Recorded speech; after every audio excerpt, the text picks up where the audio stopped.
రాష్ట్ర వ్యాప్తంగా కూటమి ప్రభుత్వం వచ్చిన తర్వాత సంవత్సరం పూర్తి చేసుకున్నటువంటి సందర్భంలో ఈ నెల 3వ తారీఖు నుంచి ప్రతి ఒక్కరు కూడా ఇంటింటికి వెళ్లి తెలుగుదేశం పార్టీ నాయకులు కార్యకర్తలు వాళ్ళకి వస్తున్నటువంటి సంక్షేమ కార్యక్రమాల గురించి వివరిస్తూ ఎక్కడైనా సమస్యలు ఉంటే అవన్నీ కూడా తెలుసుకుంటూ దాదాపు ఇప్పటికి 55 లక్షల ఇళ్లు టచ్ చేయడం జరిగింది.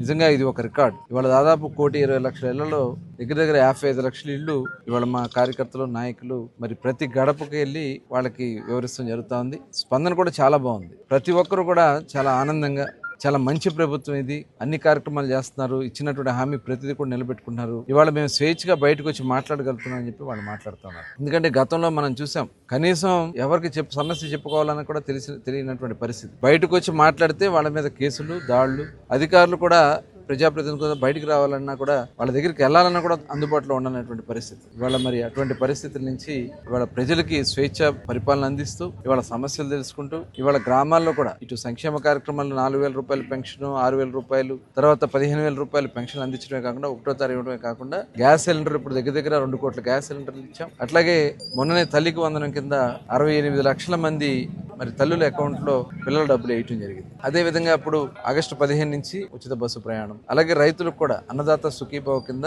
మరి 20,000 రూపాయలు ఇచ్చే దాంట్లో మొదటి విడత త్వరలోనే వాళ్ళ అకౌంట్ లో 7,000 రూపాయలు అందించబోతున్నాం కేంద్ర ప్రభుత్వం రిలీజ్ చేసిన వెంటనే. ఇవన్నీ కూడా ఇవాళ ప్రజలకు ఇచ్చినటువంటి ప్రతి హామీని కూడా నిలబెట్టుకుంటూ చక్కటి సుపరిపాలన అందిస్తూ భవిష్యత్ కార్యాచరణతో ముందుకెళ్తా ఉన్నాం. నిజంగా మరొకసారి ఆంధ్ర రాష్ట్ర ప్రజలందరూ కూడా ధన్యవాదాలు తెలియజేస్తూ ఇవాళ చూసాం వైఎస్ఆర్ పార్టీ నాయకులు వాళ్ళ తప్పిదాలని బయటపడతా ఉంటే చూసి తట్టుకోలేక రకరకాల రాద్ధాంతాలు చేయాలని ప్రయత్నం చేస్తున్నారు.